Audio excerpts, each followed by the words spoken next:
इस वीडियो में हम पढ़ रहे हैं क्लास 9th के ज्योग्राफी के चैप्टर नंबर 2 को, जिसका नाम है फिजिकल फीचर्स ऑफ इंडिया। नीचे डिस्क्रिप्शन में लिंक है जहां से आप सारे वीडियोस इस चैप्टर के देख सकते हैं। तो देखिए, पिछले वीडियो में यहां तक हमने खत्म किया था, यानी कि हिमालय के बारे में हमने पढ़ा था। और इस वीडियो में हम उसके आगे पढ़ने वाले हैं और एक नए फिजियोग्राफिक डिवीजन को पढ़ने वाले हैं जिसका नाम है नॉर्दर्न प्लेन। तो आइए हम पढ़ते हैं नॉर्दर्न प्लेन को और देखते हैं कि आखिर हमें इस नॉर्दर्न प्लेन के बारे में पढ़ना क्या है। तो देखिए, नॉर्दर्न प्लेन जो हम समझते हैं, तो नॉर्दर्न प्लेन आखिर है क्या। तो नॉर्दर्न प्लेन को सिंपली आप देखें तो इंडिया में वो रीजन जिसमें कि आपका गंगा का पूरा रीजन आ जाता है, या फिर पाकिस्तान में आपका जो सिंध नदी है उसका रीजन आ जाता है, या फिर जो ब्रह्मपुत्र का रीजन है, इन सभी को मिला देते हैं। यानी कि आपका पंजाब, बिहार, यूपी, फिर झारखंड, पश्चिम बंगाल, फिर पाकिस्तान का पंजाब, असम, इन सभी रीजन्स को एक साथ आप अगर मिला दें तो ये पूरा रीजन एक साथ मिलकर नॉर्दर्न प्लेन कहलाता है। अब देखिए, नॉर्दर्न प्लेन जो है उसको 3 पार्ट्स में हम डिवाइड कर सकते हैं, क्योंकि नॉर्दर्न प्लेन जो है वो 3 मेजर रिवर सिस्टम्स से मिलकर बना हुआ है। वो है पहला इंडस, दूसरा गंगा और तीसरा ब्रह्मपुत्र। तो इन तीनों नदियों का नाम सुनते ही एक तरीके से आप समझ गए होंगे कि आखिर ये नॉर्दर्न प्लेन है क्या। तो देखिए, जो पूरा इंडस रिवर सिस्टम है पाकिस्तान का, इंडिया का जो गंगा रिवर सिस्टम है और ब्रह्मपुत्र रिवर सिस्टम है, इन सभी को एक साथ अगर आप रखें तो उसी को हम नॉर्दर्न प्लेन कहते हैं। तो देखिए, इसमें आपका जितने भी ट्रिब्यूटरीज हैं इनको भी हम इंक्लूड कर लेते हैं, यानी कि गंगा के जितने भी ट्रिब्यूटरीज हैं, ब्रह्मपुत्र के और जो इंडस रिवर है उसके ट्रिब्यूटरीज को। तो अब यहाँ सोच रहे होंगे कि आखिर ये ट्रिब्यूटरी होती क्या है। तो यहाँ पर देखिए, 2 चीज़ें मैं आपको समझाना चाहता हूँ। पहला तो है ट्रिब्यूटरी और दूसरा है डिस्ट्रीब्यूटरी। इन दोनों चीज़ों के बारे में आप कई बार सुनेंगे। तो देखिए, ट्रिब्यूटरी क्या होती है। मान लीजिए ये गंगा नदी है, गंगा नदी है, और इसमें कई सारी छोटी छोटी नदियां आकर गिरती हैं। जैसे यमुना गिरती है, सोन नदी गिरती है, और भी बहुत सारी छोटी छोटी नदियां जाकर इस गंगा नदी में मिलती हैं। तो वो जो नदियां हैं जो कि किसी खास नदी में जाकर मिल रही, यानी गंगा में मिल रही है यमुना, तो हम कहेंगे कि यमुना जो है वो गंगा की ट्रिब्यूटरी है। तो ये होती है ट्रिब्यूटरी। और इसी को जस्ट अगर हम अपोजिट कर दें, और अगर कोई नदी है वो इस तरीके से बह रही है और वो आगे जाकर कई धाराओं में टूट जाती है, मतलब एक नदी है, गंगा नदी ऐसे जा रही है और वो आगे चलकर इस तरीके से छोटे छोटे कई सारे उसके धारा उससे निकल जाते हैं, तो उसे हम कहते हैं डिस्ट्रीब्यूटरी, यानी उसका एक टूटा हुआ हिस्सा। तो ये दोनों चीज़ों को आपको समझना बहुत ही ज़रूरी था। तो अब हम आगे बढ़ते हैं और इसी को देखते हैं। तो देखिए, ये जो पूरा रीजन है, यानी नॉर्दर्न प्लेन की जो हम बात कर रहे हैं, ये बहुत ही कंप्लीटली एलुवियल सॉइल से भरा हुआ है। एक तरीके से हम कह सकते हैं कि एलुवियल सॉइल से ये बना ही हुआ है। और यहाँ पर जो एलुवियम का डिपॉजिट है, ये आपके हिमालयन से जो नदियां बहती है या फिर नदियां आती है उनके द्वारा लाया गया है, और ये करीब मिलियंस ऑफ ईयर से ये जमा होते होते धीरे धीरे ये पूरा रीजन बना है। और ये जो पूरा रीजन है ये बहुत ही फर्टाइल प्लेन है, और इसका जो स्प्रेड है, यानी जो नॉर्दर्न प्लेन है, वो 7 लाख स्क्वायर किलोमीटर में फैला हुआ है। और ये जो प्लेन है ये करीब 2400 किलोमीटर लंबा है और करीब 240 से 320 किलोमीटर चौड़ा है। यानी कुछ जगहों पर ये 240 किलोमीटर चौड़ा है और कुछ जगहों पर 320 किलोमीटर चौड़ा है। और ये जो रीजन है ये बहुत ही डेंसली पॉपुलेटेड है। तो अगर आप इंडिया का मैप देखें या फिर इंडिया का अगर आप पॉपुलेशन डिवीजन देखें, तो आप पाएंगे कि यूपी में जो पॉपुलेशन डेंसिटी है, बिहार में है, या फिर इस पूरे नॉर्दर्न रीजन में जो पॉपुलेशन डेंसिटी है वो आपको दूसरे रीजन के मुकाबले ज़्यादा देखने को मिलेगी। उसका रीज़न ये है कि देखिए, ये जो इलाका है ये यहाँ पर रिसोर्सेज बहुत ज़्यादा हैं, यहाँ पर कोई भी व्यक्ति आसानी से खेती कर सकता है, अपने जीविका को चला सकता है। तो इसलिए पहले के लोग इस इलाके में आकर ज़्यादा बसे। तो देखिए, ये जो पूरा रीजन है ये रिच सॉइल यहाँ पर मौजूद है, यानी कि इस पर आप बहुत ही आसानी से खेती कर सकते हैं, और बहुत ही एडिक्वेट अमाउंट में यहाँ पर वाटर भी मौजूद है। और ये एक बहुत ही एक तरीके से फेवरेबल क्लाइमेट है एग्रीकल्चर के लिए, और इंडिया का एक बहुत ही प्रोडक्टिव एरिया है। तो इसके बाद आगे बढ़ते हैं और देखते हैं। तो देखिए, यहाँ पर एक इमेज दिखाया गया है नॉर्दर्न प्लेन का, जहाँ पर कुछ लोग जो हैं वो अपने खेत में काम कर रहे हैं, खेती कर रहे हैं। तो देखिए, जो रिवर्स हैं नॉर्दर्न प्लेन में, वो एक तरीके से आपके माउंटेन से आते हैं। नॉर्दर्न प्लेन में अधिकतर जैसे कि गंगा हो गई, यमुना, और भी बहुत सारे रिवर जो हैं वो आपको हिमालय से आते हैं।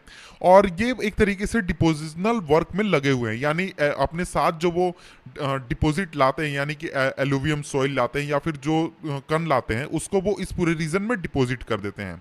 In the lower course due to gentle slope the velocity of the river decreases which results in the formation of riverine islands. Islands. तो देखिए आप इस चीज़ को मैं थोड़ा सा क्लियर आपको समझाने की कोशिश करता हूँ। तो देखिए शुरू में आप देखेंगे कि ये जो पूरा पहाड़ है, मान लीजिए ये पूरा हिमालय है, ये पूरा हिमालय है, तो यहाँ पर जो पानी होते हैं, यानी यहाँ से जो नदियां निकलती हैं ग्लेशियर से, वो काफ़ी हाई स्पीड में निकलती हैं, क्योंकि यहाँ पर ढलान बहुत ही ज़्यादा है, बहुत हाई स्पीड में नीचे आती हैं।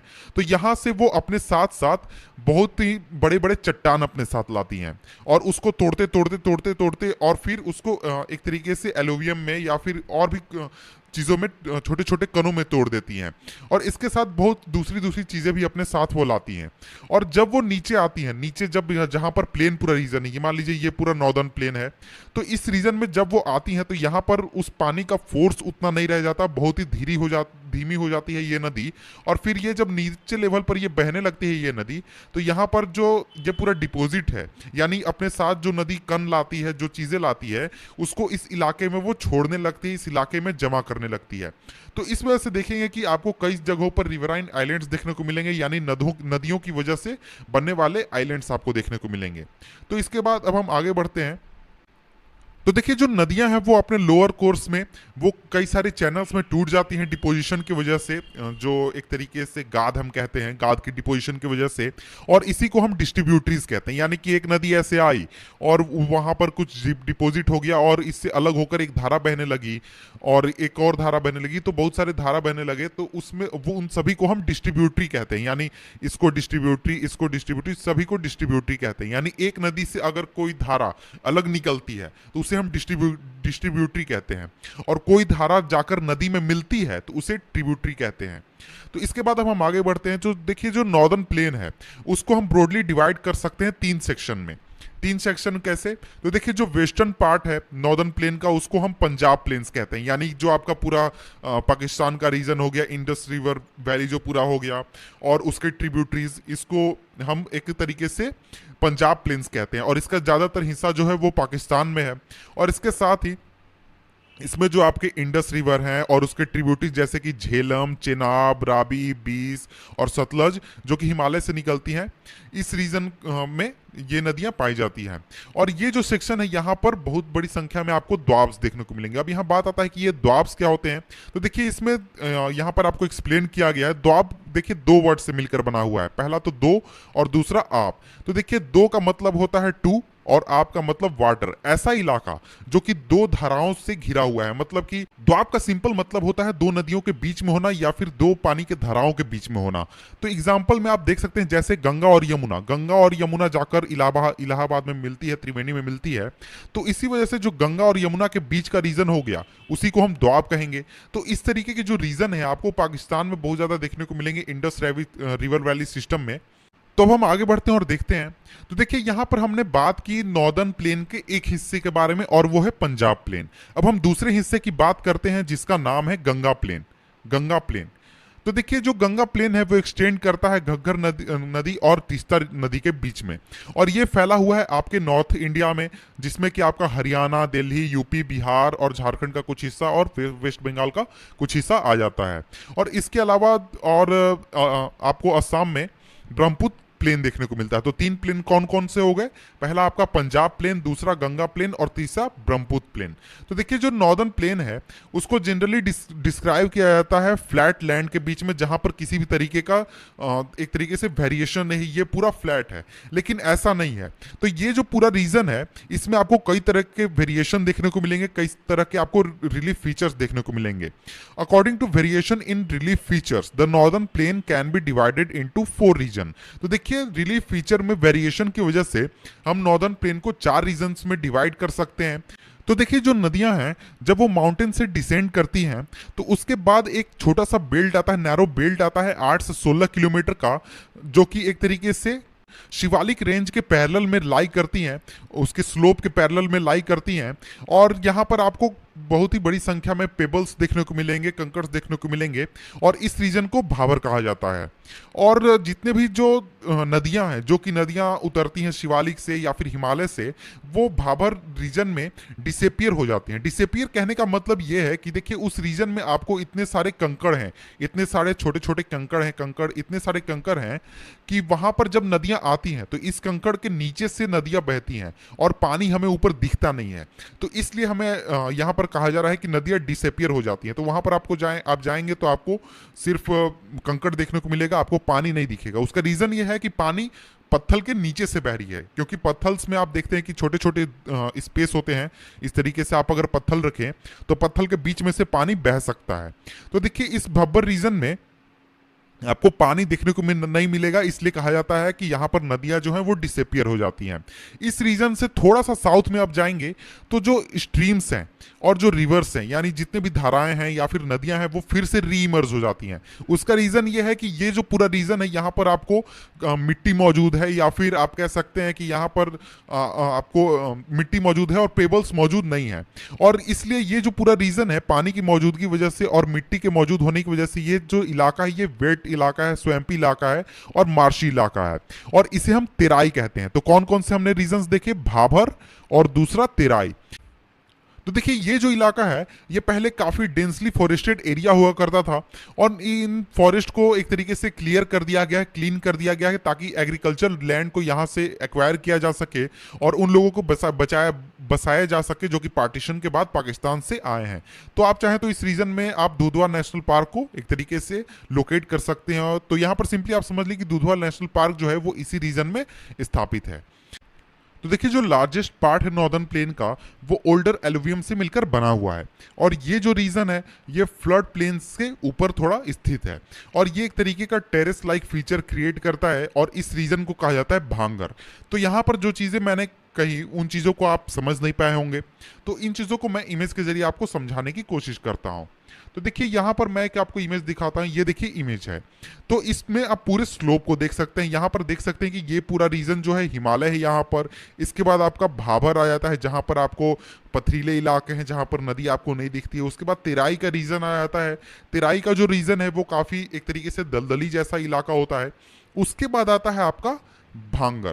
तो देखिए भांगर जो रीजन है वो आपके खादर के थोड़ा सा ऊपर आता है, और खादर को हम एक तरीके से फ्लड वैली कहते हैं, क्योंकि यहाँ पर आपको हमेशा बाढ़ आती रहती है। यहाँ पर आपका जो सोइल है वो हमेशा चेंज होते रहता है। लेकिन जो भांगर का इलाका है वहां पर आपको हमेशा सोइल चेंज नहीं होती। क्यों? क्योंकि यहाँ पर हमेशा आपको बाढ़ नहीं आता है। ये काफ़ी ओल्ड एलुवियम सोइल है यहाँ पर।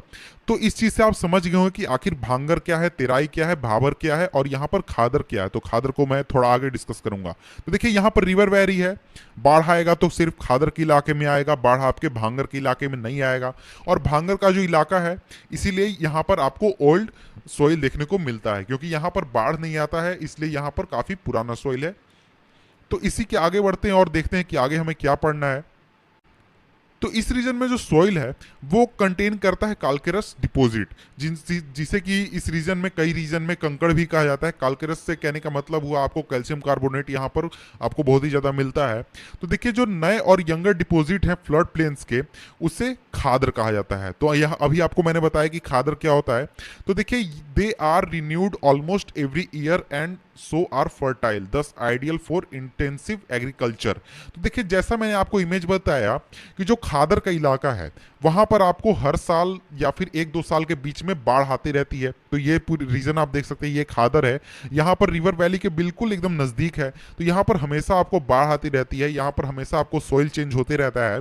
इसलिए ये जो रीजन है यहाँ पर आप आसानी से खेती कर सकते हैं, और ये काफ़ी फर्टाइल है, और इसमें आप एक्सटेंसिव खेती कर सकते हैं। इसमें आपको ज़्यादा परेशानी नहीं होगी। तो इस वीडियो में इतना ही। नेक्स्ट वीडियो हम देखेंगे द पेनिनसुलर प्लेटू के बारे में, और इस चैप्टर को द एंड करेंगे। तो मिलते हैं आपसे नेक्स्ट वीडियो में, तब तक के लिए गुड बाय। Social Hub.